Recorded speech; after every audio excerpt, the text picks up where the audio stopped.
This 60% mechanical keyboard is hot swappable, and it has one of the most comprehensive switch choices that I've ever seen on a stock mechanical keyboard. In this video, I'll be checking this keyboard out, the KBParadise V60, the 2, which is version 2. I'm not sure why they added a "the" in there. Beats me, but anyways, we'll get to the review and see if it's worth it or not coming up.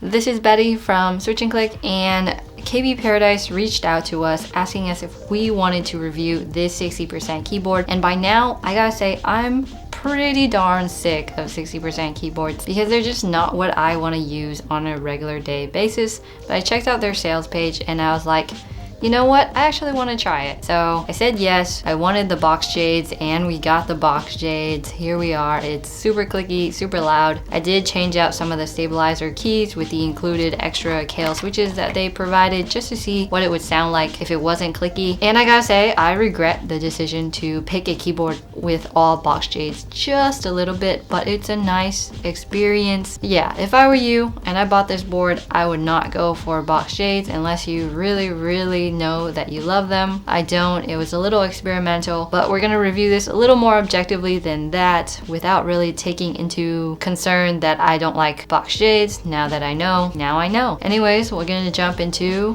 what's in the box. And so the box's board looks pretty colorful. It's like all rainbow all around, and inside there are a ton of accessories. You get the board itself in either white or black depending on what you pick. You also get a keycap puller, and it's pretty high quality, pretty easy to use. I'm not sure why, but I have two switch pullers, a skinny one and a thicker one. This one came in the bag with the 1U colorful keycaps, so I'm assuming this is the one that will come with the board if you buy it, but nevertheless it's a little bit confusing right now. We have a quick start guide, and this is one of the best quick start guides that I've seen. It's super easy to read through and see what's what. It's also got an interesting texture to it as well, pretty weird. You have a white USB-C cable. It's rubber, there's nothing special about it. It kinks really badly. I'm not gonna use it. So these colorful keycaps are pretty cool. You get 24 of them. Alongside that, you also get a command button if you want to switch out one of your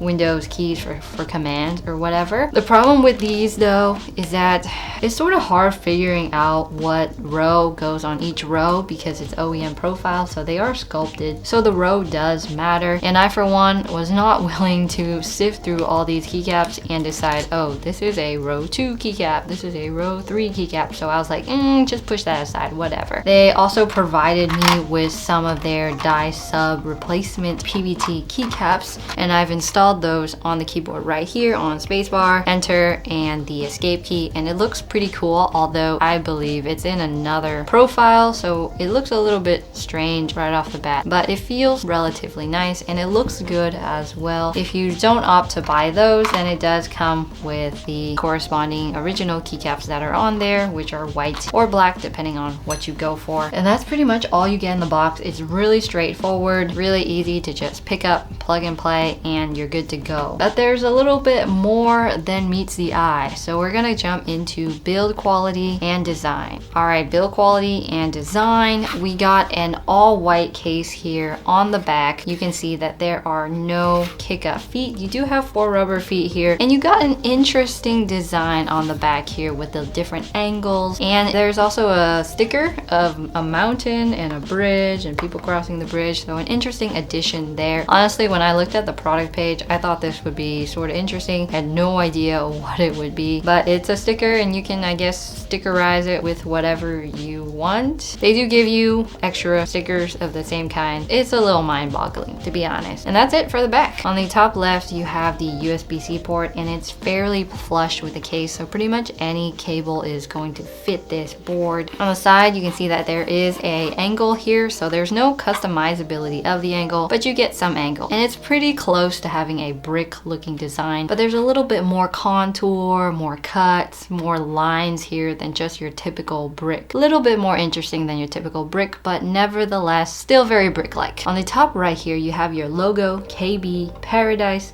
V60 the 2. Still weird name. Maybe I should say THE2. The 2 makes more sense. And that's pretty much it for the case. I'm gonna flex it now. I will press on these clicky switches, so beware.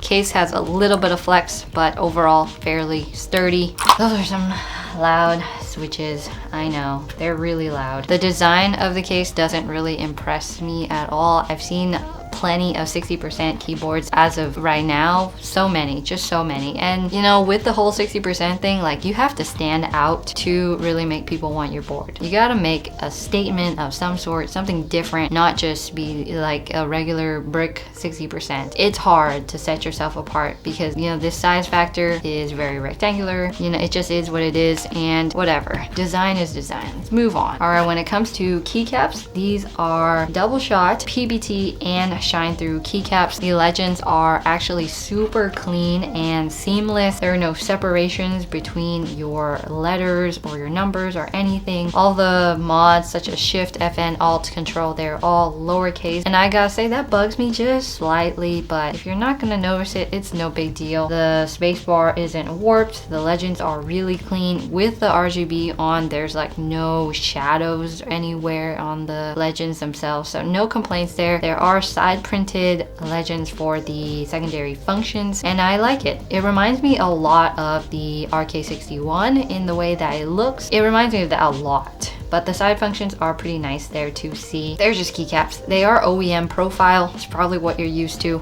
You can also choose to put on these colored keycaps or whatever, but I would prefer the regular keycaps and then be able to view the sub legends on the keycaps themselves. A much better deal than having brightly colored keycaps. I haven't put those on, but I do believe they will bleed light, especially at brighter settings. The keycaps aren't anything mind-blowing or different or special. They are fairly smooth on the top, smooth on the side, and that's it. Onto the switches, which I think is probably the most interesting part of this board. The switch options are displayed on the box and on the website too. So you can have your pick from Cherry MX switches, Gateron switches, or Kale switches. So I'll read some of the options right now. I got the Kale Box Jades. You can get the box whites, brown, navy Jades, dark yellow, burnt orange, or you can get the speed, bronze, copper, silver, or gold, or silent browns or pinks. In terms of Gateron, you can pick brown, red, clear, yellow, green, purple, pink, or silent brown, clears, and yellow. And then of course the MX switches as well. So a ton of switches to pick from. And you're gonna see this keyboard coming soon to mechanicalkeyboards.com. In fact, as of this video publishing, it probably is already out. So I'll include the link down below for you to check out this product if you want to. The price to me is unknown.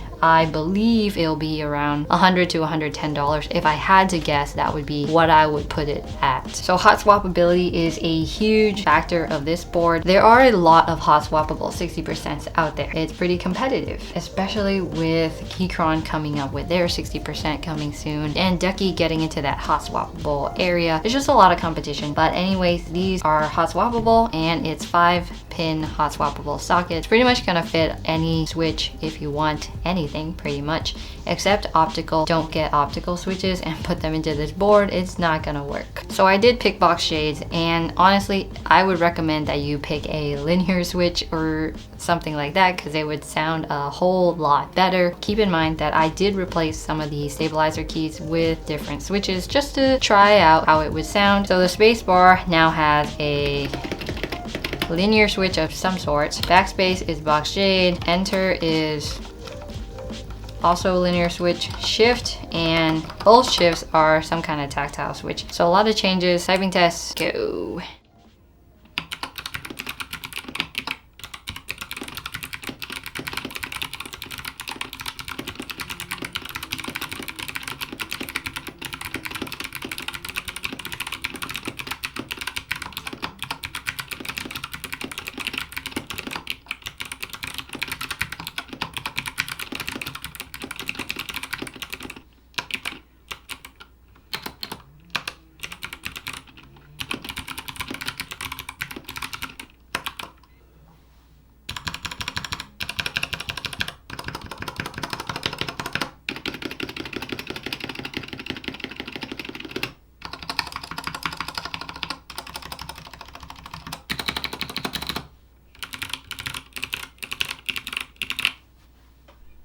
All right, that was the typing test. It's an interesting sounding board, especially with a linear spacebar, and everything else is pretty much clicky. It's fairly loud. In terms of the box navies, whites, or jades, jades are gonna be my favorite because they're like the deeper sounding.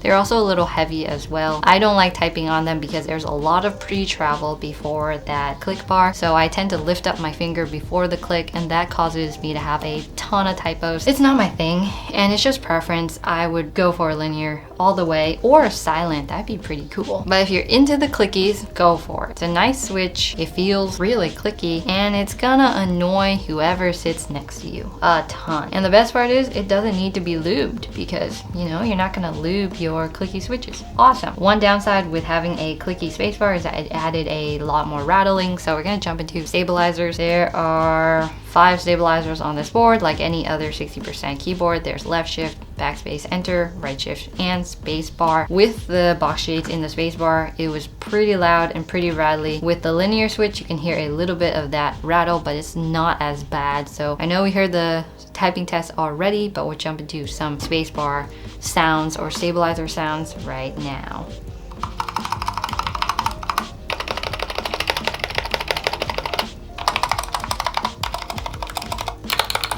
That was an assortment of different switches, so I'm sure it sounds pretty interesting, but you can hear that there's something going on in those stabilizers that just is a little off. They are pre-lubed, and the lube that they use is like sort of white, not dielectric grease looking at all, and it looks like they use plenty of lube, but it just needs to be in the wire more than like around the stem and housings and stuff. So it could have been done better, but because it's hot swap, I recommend you just take out the stabs and redo them yourself. They probably need to be clipped, and that would make it sound a whole lot better than what it sounds like right now. They are plate mounted cherry style stabilizers, and they're black. They're pretty average. There's nothing interesting to say, and they're also not very impressive for this price point. Does that sound harsh? It's a little harsh, but it's the truth. It's very competitive at the 60% size at the $100 to $110 price point. It's super competitive, and you have to have a product that really stands out to make your mark. We're gonna talk about some of these different secondary functions that are available and some of the features. Of course, you can see everything on the keyboard itself, but there are secondary media functions. You only get 3. You only get volume down, volume up, and mute on B, N, and M when you hold FN. So pretty easy to use, but only 3 of them. Where's the pause play? Where's the forward, backwards? You know, you can just add more. That would have been great. You have your function row at the top on the number row. You also have RGB lighting, and it's pretty easy to go through all the effects by pressing FN and tab. If you download the software, and we'll talk about the software in a bit because that's pretty crucial to this review right now. You have your additional nav cluster keys on the right side. Your delete is FN and backspace. You can change the RGB brightness, effect, speed. You have a color dropper tool in where you press FN and U, and then the keyboard will light up in different colors, and you pick one